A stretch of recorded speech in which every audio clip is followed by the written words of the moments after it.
dictionary definition of music is the art of arranging sounds in time through the elements of melody, harmony, rhythm, and timbre. Low Pass Filter is a show about the nature of this thing we call music, how it functions in people's lives, how it's contextualized by society, and why we find certain music meaningful.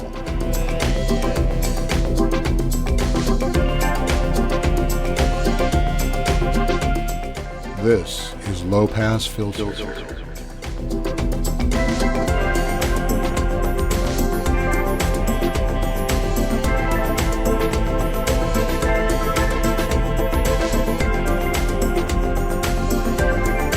Hello and welcome to Low Pass Filter. This is a show where we talk about music and what it means in our lives. My name is Mateo Noche, and as always, I'm here with Bandon Wayne. What's up, man? Hey, man. Happy Monday. Yeah, good to see you. Happy post-holiday. Yeah, we're in 2023. Yeah. Which brings up that this is our 13th show. Wow. Lucky 13. That's cool. I knew it had been around a year. Yeah, I believe we started in December of 21. Yeah. And then we went all through 22. I think we kind of missed 1 month there. Yeah. And then now we're on our second year of this show. Yeah. If nothing proves how fast time is moving now, at least for us in this stage of our life, seems to just be flying by. But it's been fun. Yeah. I've been having continues a great time, to be fun. man. I'm still very appreciative to be part of the show with you. Yeah. It'd be kind of boring if it were just me. I don't know. I'd watch. It would be really boring, actually. We want to get right down to it. So, as we do each and every month, we switch back and forth between topics. This month, it happens to be my month for the topic. And so the title of the show is So You Want to Be a DJ?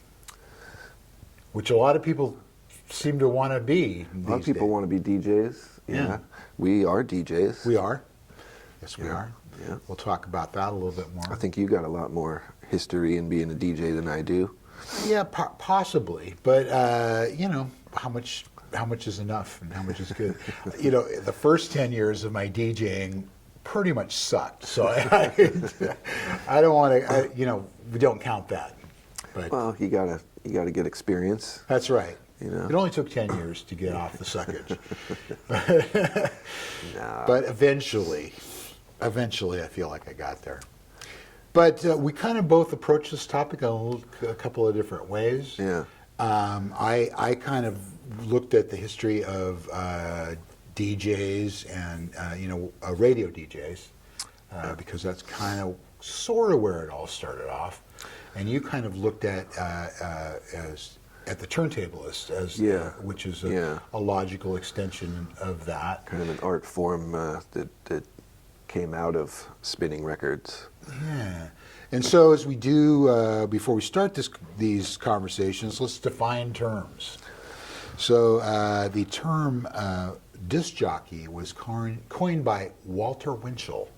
I've heard that name. He was a radio commentator, gossip commentator, notorious at times, but he coined that phrase in 1935, and it originally referred to phonograph records. Some of you might have encountered those in your travels, and was used to describe radio personalities who introduced them on air.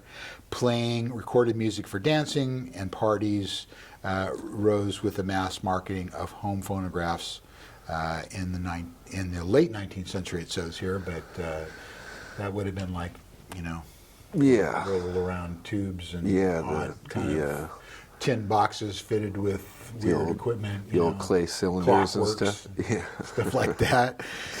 And then, so sometimes credited as the very first disc jockey was this guy named Jimmy Savile. Okay. Who was a British, DJ. He was a British personality, and he did his first live dance party in 1993 using a single turntable and a makeshift sound system for a live, not a radio audience, but like a group of people. Yeah. What year was that? 1943. 1943.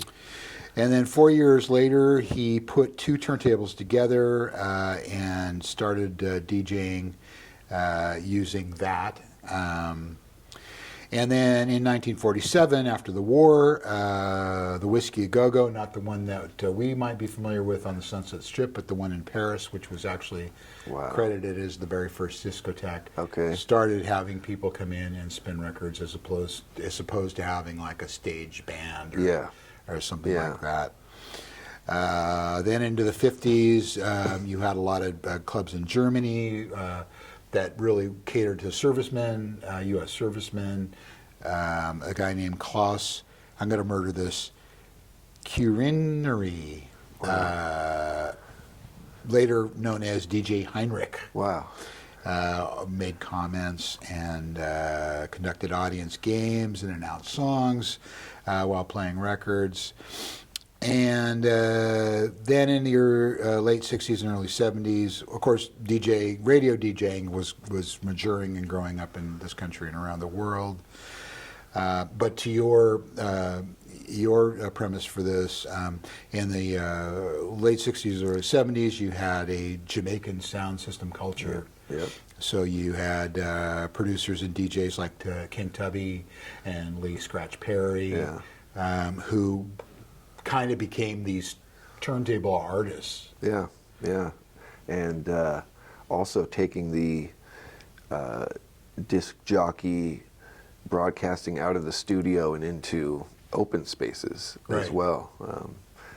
Mobile sound systems were a big thing that inspired what created American hip-hop culture. Yeah. So I kind of looked at mine as the impact of DJs, individual DJs, on music itself and what we listen to. Yeah. And so I started off with all my, my notes are all kerflooey, so I've kind of lost some of that. But I started off with Dick Bondi, who was the guy who first started spinning the Beatles. Wow. And so in 1961, he played the song "Please Please Me." Nobody over on this side of the pond had any idea who these four lads were. Yeah. And he kind of introduced that music to him. Sometimes, like a lot of people, was referred to as the fifth Beatle. There's probably 10 or 12. Yeah, there's multiple fifth Beatles. And then you had guys like Alan Freed, who kind of broke the color barrier. So, we've talked about this on the show before about race records. Yeah. And really, the Black America's music was consigned to something called race records.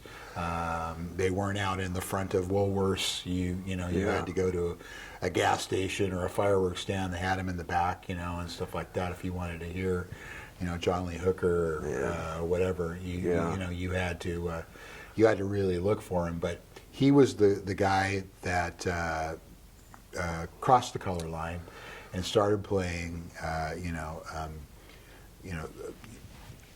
these black artists alongside white artists. Yeah.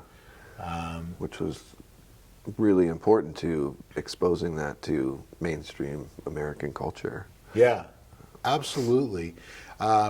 He got kind of caught up in what they call the payola scandal. Okay. Which was payola is when you pay for play. You slip somebody a bag of cocaine or some cash or something, some Benjamins, to play your song. Put this on the air. Yeah. And I've got a story about that myself, but we'll work around to that. And then finally, I just wanted, before we broaden it out off of radio type DJs, I wanted to mention two stations that in the Los Angeles area that were totally formative, not just for me personally, my music taste, but also for the world's taste. Yeah. The first one was KNAC. Okay. And the second one was KROQ. Yeah. Yeah. Who basically broke bands like the Go-Go's, the Plimsolls, the Bangles, Oingo Boingo, the Blasters, Walla Voodoo, X, Berlin, the B-52s, New Order, Depeche Mode, and The Cure. nobody was listening Yeah. to that kind of music when they brought that kind of music Yeah. out. And that would have been Rodney on the Rock, pretty Right. responsible for a Yeah, lot of that. Rodney Bingenheimer. Yeah. But you also had people like Richard Blade, Freddie Snakeskin, Jed the Fish, and the Poor Man. Rodney Bingenheimer, of course, hugely influential and kind of oily figure. They made a movie about him not too long ago. Yeah, a little while back, a documentary about his career, and Yeah. a little bit I tragic. forget what it was called. I didn't see it, but I actually knew the guy, Yeah. so I didn't. I guess I should probably Something with Sonny in the title or something like that. Kind of a tragic story in a way. Yeah. His arc kind of went up and then went down, and was kind of left with nothing in a way. I don't know if this is an apocryphal story, but it is said that Crosby, Stills, and Nash were formed in his living room, Huh? Well, and that he brought numerous people together. yeah. He was kind of what you might term a scenester. Yes. Yeah. Well, he could be found in tiny nailers on the Strip, holding forth from his booth, usually with a couple of teenage girls, flanked by a couple of teenage girls. And my interaction with him was a band that I was in, because I worked in Hollywood in the early 80s. I was a recording engineer, and I was on the Strip. And all this music that we're talking about, was like the soundtrack for my employment in Hollywood. Basically, I can remember like going home from a session at like 8 in the morning and listening to "Never Say Never" by Romeo Void, Nice. or U2, or Yeah. all these other bands that just literally filled the air of Hollywood at the time. But a group of musicians that I was in, we recorded a cover song of "Little Pretty Woman," Okay. the Roy Yeah. Orbison tune, and we thought we had reinvented the wheel with that. We had we had a female singer, chick singer in the band, and so there was kind of a gender bending kind of thing going on there, and it was very synth driven and all that kind of stuff, and so it kind of fit into the Berlin mode. Yeah. And that sort of Missing Persons and that sort of thing. So in the course of my employment, we used to get tickets to the Grammys because our boss, Larry Dunlap, was a I don't know if they're what they're called, board members, or he was one of the muckety mucks in the Grammy organization. So we all got tickets to the Grammys, which was a pretty cool thing to have. Yeah. So I actually traded my ticket to the Grammys to Rodney Bingenheimer to play our version of Pretty Woman. What was that payola you That were is talking about? that is payola. Just there's no getting around that. And so this turned out to be one of the most infamous Grammy broadcasts ever to happen. It was the Rick James. Okay. Super Freak Grammys, as they called it, and it was just like a sort of cocaine blizzard of pop stars and partying and wild debauchery and that sort of thing. And I traded away my ticket to this Grammy show to Rodney Bingenheimer to play. We got one single play. One play. I caught the last 2 minutes of it. I went over to a friend of mine's house, and they're like, "Come in! They're playing your song," and stuff like that. So it was sort of a borderline thrill, I guess. But in the grand scheme of things, it really didn't do a whole lot for our careers as a band. But Right, but still worth it. thereby right? hangs the tale. Still, yeah, that's a great story, man. It's still worth it.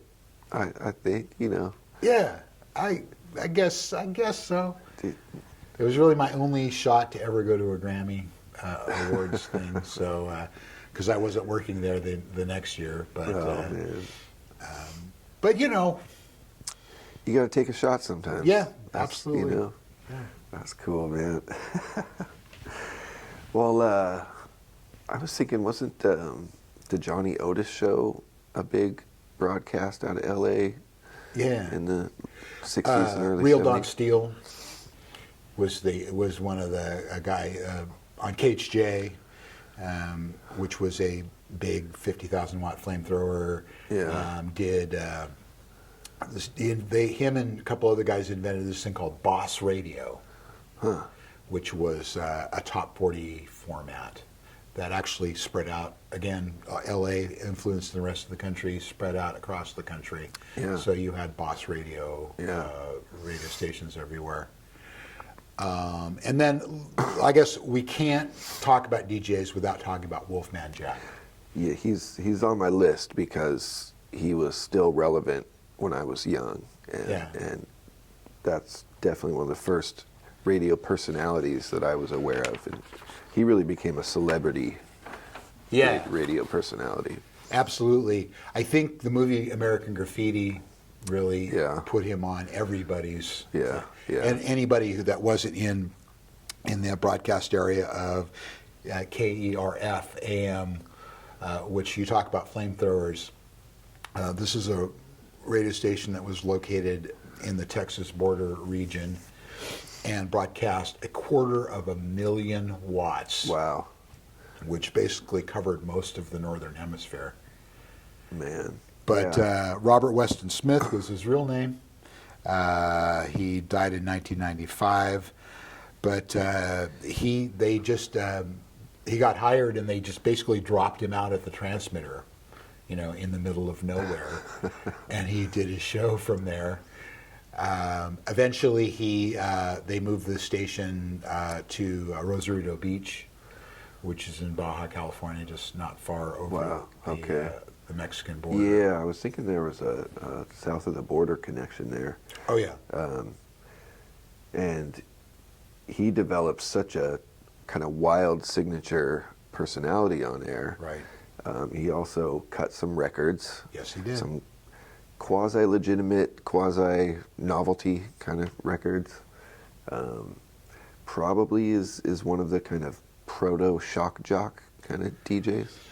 Yeah. Not that he was trying to be shocking, but I would think, he would have been influential on DJs that kind of went in that direction. He looks relatively tame, I'd say, from our perspective in 2023. But what was the name of the song that you had?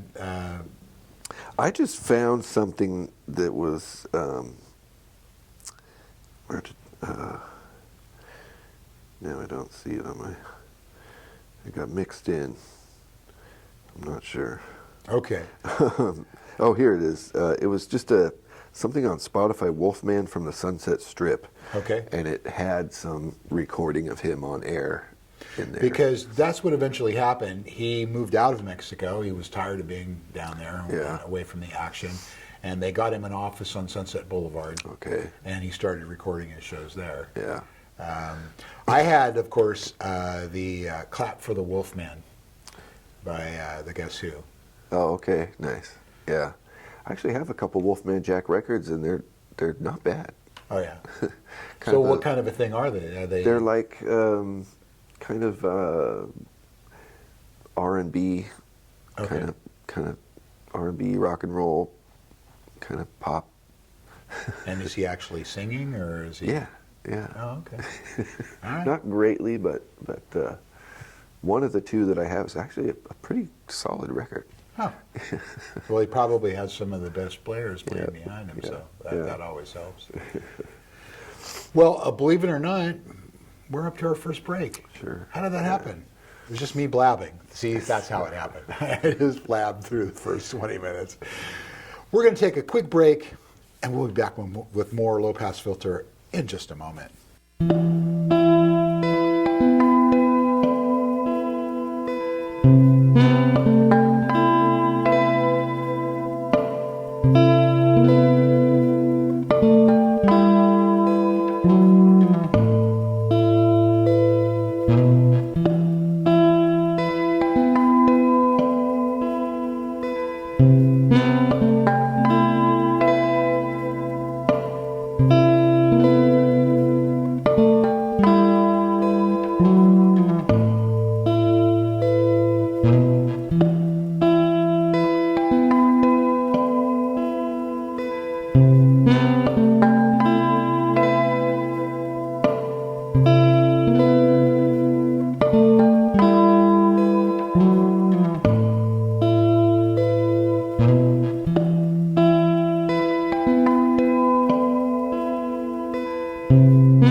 back to Low Pass Filter. We're talking about DJs today. All kinds of DJs. There's radio DJs, there's club DJs, and there are turntablists. Indeed. As usual, we could have a 3-hour episode, really. You know, it's hard to unpack all this stuff in a short amount of time. But yeah, so we're talking about the original DJs, disc jockeys, people who brought popular music of the day to the masses. You mentioned in the previous segment the Jamaican scene, where you know, you had people manipulating recordings, taking that into venues. Then you had this sort of mobile DJ culture, block party culture, and it was a big deal to have the largest mobile sound system. And then you also had something that went along with that, which was called toasting. So you kind of separated the personality on the microphone from the person spinning the records and had more of a team effort, which allowed the person with the records to get busier doing mixing and really focusing on kind of playing a continuous mix of music for the dance party. And then the toaster would be somebody getting on the mic and kind of kind of accentuate, hyping up the crowd and that sort of thing. And that directly resulted in Kool Herc, who immigrated to the United States and in the Bronx started doing the same kind of thing. And he's really credited with extending the breaks of records by having double copies of each record and being able to cross back and forth between the two records and keep that segment of the song that was considered the break or that instrumental dance beat portion of it. And that directly led to the art of DJing as most people know it today, which is interesting because it no longer means disc jockey, really. DJ, the two letters. No discs involved, folks. Well, nowadays you don't have to. But I was thinking about how DJ is no longer an acronym. It's in and of itself something. Right. A DJ is just a DJ, whatever that means in terms of creating something out of pre-recorded music. Right. Creating a dance groove or remixing it into something else.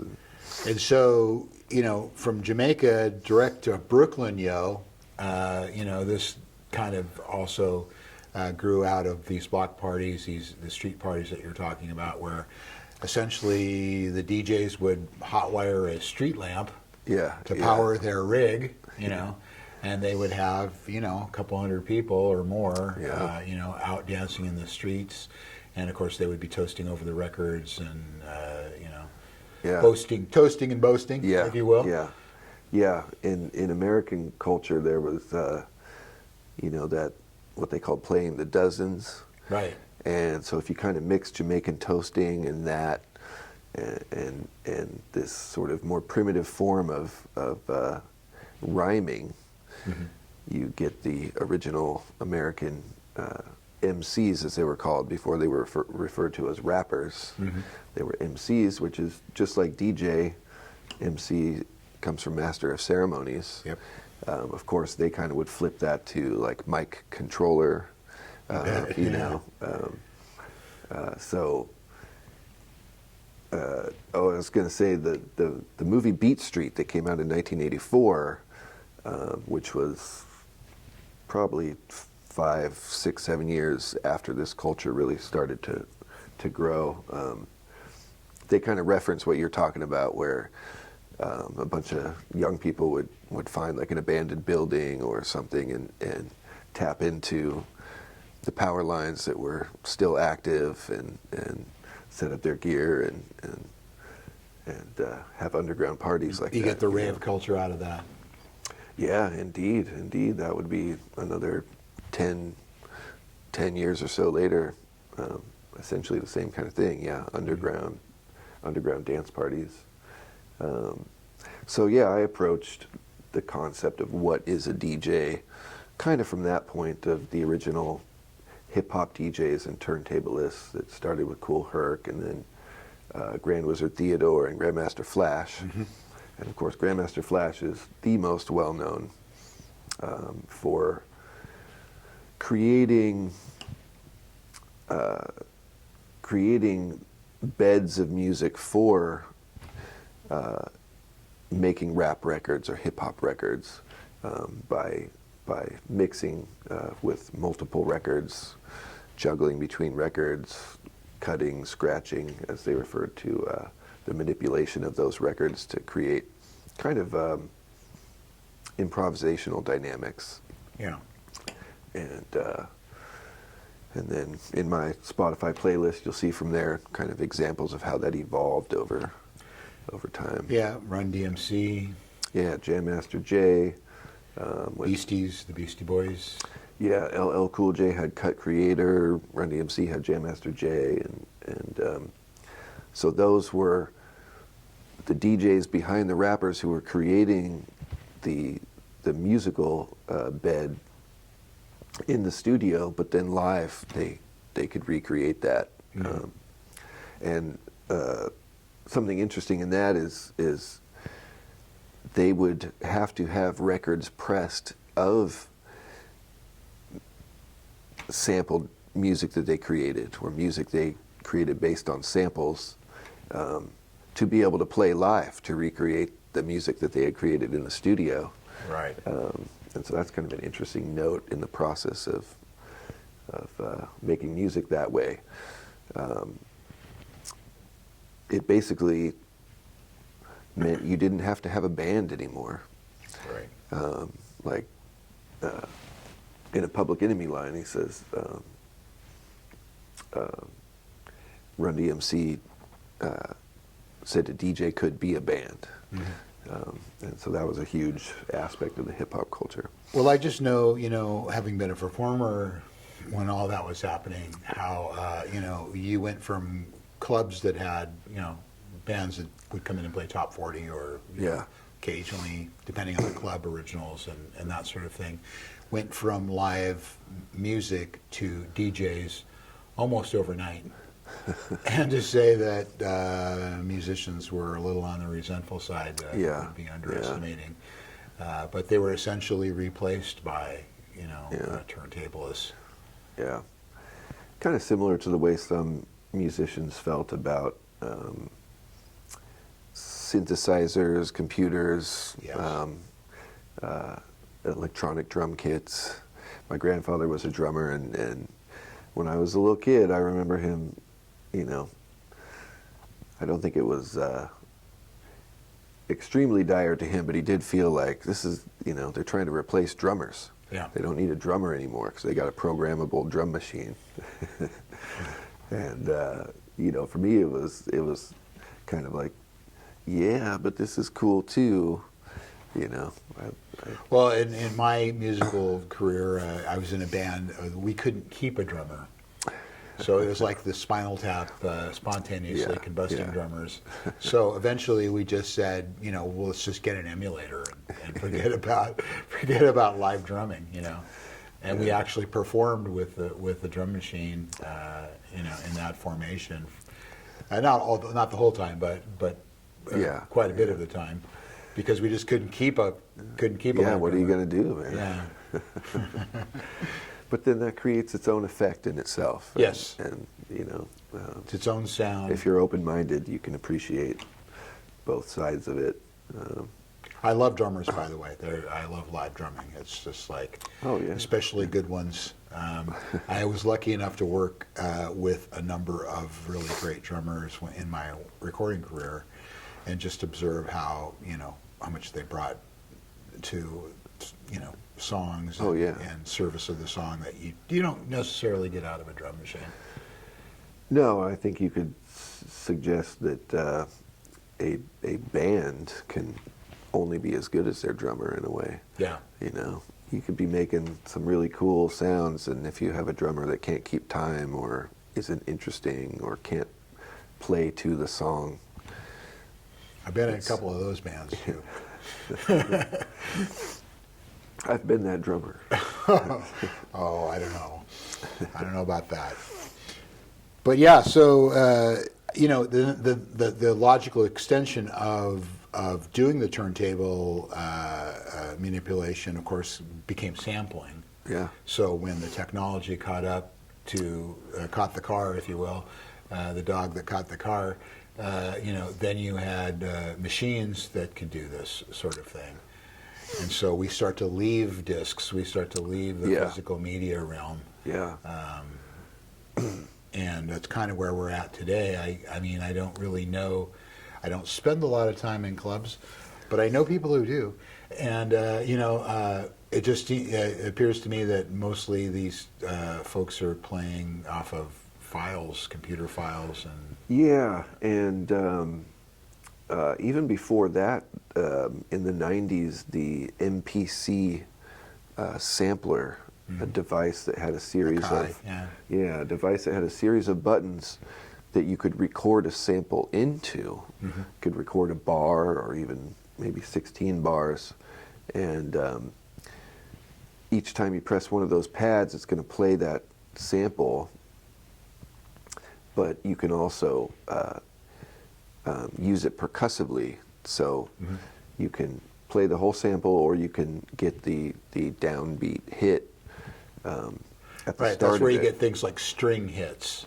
Yes, that's like it's kind of a 80s thing now, but it was big for a while there, where they would take the first note of an orchestra, and it would punctuate things with the orchestral hit, Yeah, and so then you have DJing without the actual discs, and then able to either play live with that sampler or use it in composing on a computer, or maybe to tape at one point. But I was thinking about a good example of a DJ who was no longer playing discs,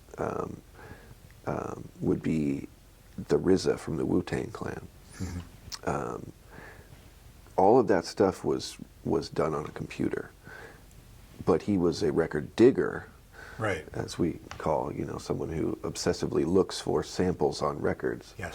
And so he was using that modern technology in the early 90s to find all the samples, load them into the equipment, and then compose digitally from there, and still considered a DJ. We've mentioned on this show Clyde Stubblefield, the funky drummer, the most sampled drummer of all sampled time. drummer, has showed up in so many different songs. Was sort of rampant at the time, and I don't think he really he didn't really get his due, I don't think, on that. But only the people deep into it. And then, of course, then you ran into legal situations. There was kind of a wide open period there in the early 90s when you could take the samples, and then, I don't know, the Copyright Act, the Sonny Bono Copyright Act kind of swept that all away. So then your diggers, your people who were looking for stuff, kind of had to find a different way or pay for it. Yeah. I don't think we think about it as much anymore. It's still a bit part of the lexicon of hip hop music, electronic music. That sampling is still a legal issue, but in the late '80s, early '90s, like the effect that sampling by DJs had on the music business, in terms of legality and financial impact and stuff, like it was huge. It created this big ripple effect in how the art of that music was being made, and then also the ability for any artist who appears in someone else's work to go after their own rightful compensation for that, and so then you get entities that are solely exist to watchdog where music is being played and sampled, and See our show, Who Owns Music? Right. Yeah, we have discussed that. We discussed that at length. Yeah. So it's a lot of stuff in that, coming out of that evolution of hip hop DJs, and then into also the techno and house and rave culture as well. That was kind of the next evolution of live DJing. I put one example in there by Juan Atkins, who during the hip hop era was known as Cybertron and had a big hit called Clear, but he eventually, or shortly thereafter, pretty much the main pioneer of Detroit techno music. Okay. And yeah. Well, believe it or not, we're running up against our second break. It just doesn't seem fair, does it, folks? But each minute has 60 seconds in it, and there's just no way of getting around that. So we're going to take another quick break, and we'll be back with more Low Pass Filter in just a minute.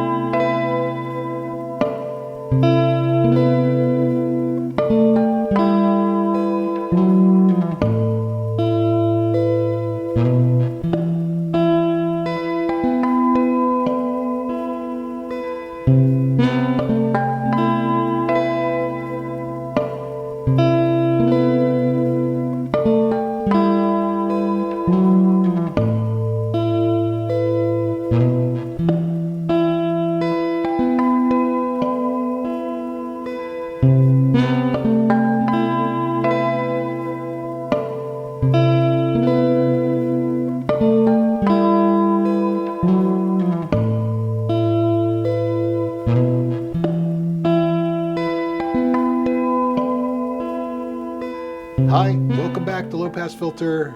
Mateo Noche here, Bandon Wayne here. Discussing, as we always do, music in its many shapes and permutations. We should mention that our Spotify playlists are in the description below. You can see what was on our mind musically as we discuss this topic. Most of mine are just kind of referential songs that reference DJs. Yeah, that's what I got from your list for the most part. Yeah, songs that kind of give reverence to the DJ, or kind of nostalgically refer to a time of when they were important. Yeah. Which I'm not sure they are anymore. Well, they are, and they aren't, right? Yeah. So both myself and Bandon are DJs. Yeah. I have been involved in public radio for a very long time. I had a long-time show on KHSU called Alternative Therapy. It was probably 19 years into that show, which is kind of crazy. You had it going for that long? Yeah. Wow. And then before that, though, back in the Jurassic period, when I was going to college, I was on college radio. Rio Hondo, KRHC, which was what they called the carrier current radio station, which meant that it didn't actually get past the parking lot. Wow. So that was more like the student station kind of. It was exactly that. Yeah, it was a student. You broadcast within the campus. Right. If you were in the dining hall, you got it solidly. But that's a very important thing. Which hopefully still exists today. I think a lot of universities probably still have that, and it's a way to entertain the students, also probably deliver some information, but also give a foundational start to students who may be interested in broadcasting or other media fields. Yeah, it's absolutely a training ground here in Humboldt County. Up at Cal Poly Humboldt, we have something called KRFH, which is a great radio station. It's really good. Student run. Cliff Berkowitz, I think, is their advisor. Oh, okay. And they do a really good job. They do some great music shows, some interesting public affairs stuff. Yeah. So they're an LPFM, and just like KZZH here at Access Humboldt. And yeah, it's a place for them to cut their teeth, as if you will, on being on the air. Yeah, yeah, and maybe not as much of a focus, but I was actually talking with someone a couple days ago about if more young people were encouraged to try that, spend a little time going through some kind of broadcast training, even just a little bit, maybe a semester or two or something, that can help build some confidence that can be useful throughout your life. And I was kind of reflecting on how I wish I had a little bit more encouragement towards that when I was young, because even in terms of doing something like this, speaking to people here through the camera, but say you're in a situation where you need to talk to a crowd, and I did not have a strong sense of being able to do that for up until recently. Well, interestingly enough, the apple didn't fall too far from the tree in your case, because your dad was a DJ here in Humboldt County. He was, and he did actually have me on air a few times as a kid. Nice. He developed some skits that we would do. That and I was a little precocious at the time, but still, the idea of public speaking was very nerve-wracking to me. Yeah. And I was just in this conversation I was having, I was kind of reflecting on how important learning to public speak can be. Yeah. And So anyway, well, it's definitely a class that you should take. I don't think not sure they have them in high schools, but they definitely have them in college. And I availed myself of a public speaking class, and it was a really great experience because I kind of had the same sort of stage frighty sort of thing. Even though at the time I'd played in bands and I had a huge amount of stage fright, especially when I first started playing in bands. I was,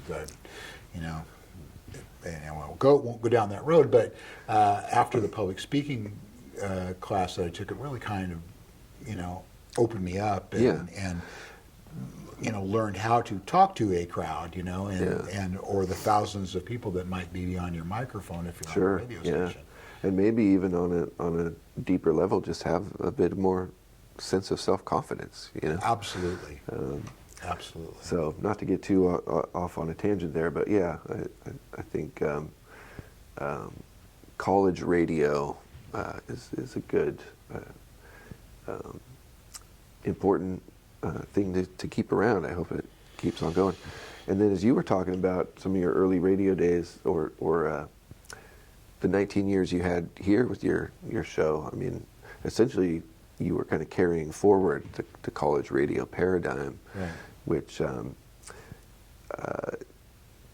of going back to the early days of DJing, before the evolution of turntablism and the art of spinning records and stuff, delivering music to people it's an important cultural thing. And you kind of quipped that, does it still exist anymore? And it does. Yeah. It's just, kind of in different spaces, or it fills a different niche, depending on the circumstance. So we have satellite radio. That's still a big thing, and there are certainly commercial radio stations all over the country. And there are people that rely on listening to them, particularly driving in their cars. Well, we have an embarrassment of riches here in Humboldt County because we have a number of great radio stations. So, unfortunately, KHSU, where I kind of cut my teeth, has been destroyed, if you will, by the university. Turned into a mere shadow of itself. But I won't go down that road. But when I first started going there, it was very much had the college radio vibe. Yeah. Started off as their college radio station, eventually morphed into a sort of a hybrid NPR station. Right. But they still had room for people to come on, members of the community, really, to come on and play music for the community. And it was a training ground, and I was allowed to make mistakes. I was allowed to, do some really terrible, what I used to call, why does a dog lick itself radio? because it can, you know. Right. And that was invaluable, really, in my career, playing radio. But I was also, going back before that and before college and all that stuff, kind of thing, I was the kid that came to the party with the records. So I would have either records and later cassette tapes or whatever, and eventually CDs that would show up and kind of program the music, whether they wanted me to or not. Yeah. You know. Yeah. Well, I think that leads into, you know, both of us having experience DJing, spinning records for people, playing music for other people,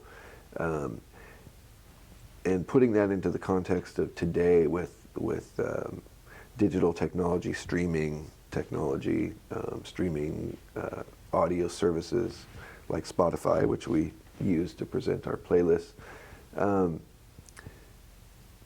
There are still plenty of people who want music in their life. They want at some point during the day to have a stream of music, but they may not have the wherewithal to seek it out on a platform like Spotify or collect records. And so there still is some reliance upon the selector, which is what I refer to myself as in terms of being a DJ. I'm a selector DJ. It's not about remixing. It's not about creating a new sound out of it. It's just honoring the music. But there is an art to it.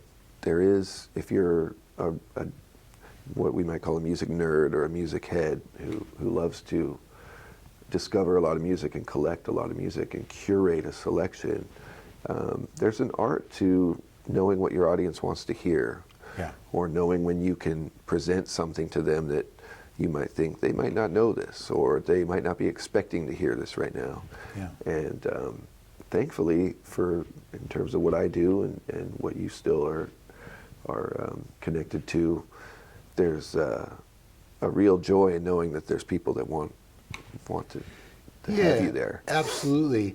And you know, one of the things that took me a long time to figure out was doing shows that have a flow to them, you know, that have kind of a logical progression. And I kind of got to the point, and this is, you know, just completely subconscious, where I would do an entire show and all the songs would be in the same key. You know? Well, I would not be surprised that you would have the ear for that too. You know, I didn't do it consciously. It just like, this song is in the same key as the last. But you're right about that. I mean, I do a show down at K-Mud, and you know, I get calls from people who are super appreciative. You know, they're just like, I mean, we're so glad you're there, and I really dig what you're playing, and thanks for doing it, and stuff like that. And that's kind of what keeps me going back to it. Is that, you know, and I know that you in your show that you do on Twitch. I'm on Twitch. I mean, you have fans from all over the world, basically. I won't say tune in. I would be a little embarrassed to log on, whatever. It makes me feel silly to say I have fans, but no, they're absolutely fans. It's quite incredible. Somebody really. who comes back to your show more than once is a fan. It's quite incredible. It's kind of an emergent thing with this platform, because it is part radio, but there's a visual component. And then there's also a real-time interaction with the listeners through the chat, and then I speak to them through the microphone. I read their chatting, and then I respond to them. And they're from all over the world. Some of them are in my time zone, but others will be, you know, 10 a.m., 8 p.m., while I'm on it at the wee hours of the morning. And it's incredible to be able to reach people all over like that, but the thing that's the most rewarding is how they show a real genuine appreciation for you being there and entertaining them with music, and then because it is that that connection on this platform where they can all see each other's chat it becomes a active live community situation. Yeah, which is amazing. Yeah, it's really cool. Yeah, I go through these things where I know people down at my station, they just come in with their computer and they play out their Spotify playlist. Oh yeah. And so not what they're playing isn't terrific, which it is. It's just like, is that cheating? Yeah, I mean, it's a form of curation. Yeah. Yeah, I mean, I'm not going to judge how anyone does it if they're I providing just don't know entertainment. how to judge it. I'm not judging it. I just don't. I just look at that, and it's foreign to me because I'm an old dude, And it's all physical media. I'll take that back. I'm lying. I will throw in something like if I need something from like YouTube or something. I will throw that in there. And even though I'm predominantly vinyl, I do that. But is that cheating too? I don't know. Yeah, it's funny. I generally tend to hide the fact that I'm doing that, and I am 99.9% vinyl. But occasionally, I know somebody wants to hear a song, or there's a song that I really want to put in the mix, and I just don't have it. And the way my setup is, they can't easily tell that I'm plugging in my phone, and so sometimes I'll sneak in a YouTube track. The other night, I had to explain to somebody that I was sneaking in a YouTube track. They were like, were they disappointed? No, but I felt it required an explanation. Like, I do this every once in a while. Just I don't make a habit out of it. Yeah. If you come in with your Spotify playlist and you're on the air, you're curating a soundtrack of music for people. Yeah. As DJs, we kind of like the idea of being a little bit more active in at least using two sources and going back and forth. Mm-hmm. Because it does feel like you could just hit play on your playlist and walk away. But for radio, you're not being seen.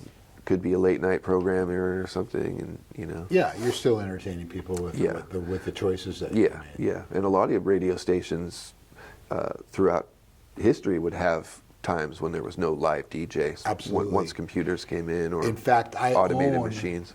I own a box full of reel-to-reel tapes from a radio station. I'm not sure it's a local one, but it has all the back announcing and everything in it. And they could put that on, and it's played at the lowest speed, so it would run for like 3 or 4 hours. Yeah. You could do an entire show and without human interaction. So it's not a new thing. They could have 2 or 3 reel players that could be automated into sequential play. Yeah. That would go maybe for the next 8-10 hours, and then you remember the big machine that held like 30 carts or something. Yes. And that would be on an automation rotation to plug in a commercial every so often. And so that was the old way of automating radio with no DJ there. Nothing new under the sun, folks. Yeah. Well, we're just about out of time. This show's just whipped right by like they have a tendency to do. But any closing thoughts about DJs in the 20th century or the 21st century? I guess I would just say I hope that they continue to be relevant, and that in some way are still a necessary component in turning people on to music and entertaining people who would rather have someone else provide the programming for them, and just being part of a cultural thing that's still relevant today. Yeah, I mean, for me, just coming from a time when, I may have mentioned this before, but, when I was a teenager, you could, we would go out and cruise the boulevard in that American Graffiti sort of style, which predates American Graffiti, by the way. But anyway, you would pull up at a stoplight and everybody would be on the same radio station. Yeah. They'd all be listening to the same thing. So there's that kind of collective experience that I think is kind of diminished now. But It still happens. Yeah. You were talking about community. And I think it still happens. Yeah. And hopefully it will continue to have a life. Not everybody grooves on the same thing, so That's true. So always just kind of my closing comment, like when I'm playing something, somebody will call up and say, "Man, you're having a great show. You're playing great stuff." And I said, "Well, thanks, but I'm about to screw it up somehow. I'm sure I'll play something that you're going to absolutely hate in the next 5 minutes or so." But that's kind of the thing, So it's like if you want to program your own music, I guess you'd go to Spotify. Yeah. But some people really do like having someone else provide that for them. Yeah, because you're doing other things. You're working. You're and hammering on. Hopefully, you enjoy the discovery or the sense of kind of subverting your expectation. Yeah. You don't know what's coming next, and then this is delightful. That's right. This is what I wanted to hear right now. Yeah, you betcha. All right, well, that's about all the time we have for this show. As always, you can find our Spotify playlist. We didn't really talk much about them, a little bit this time in the description doodly-doo below. And, Bandon, thanks for being here. Thanks for having me. And thanks to all you folks for listening and or watching. Yeah. Low Pass Filter. We'll see you next time. Bye, everybody. Thanks for watching Low Pass Filter.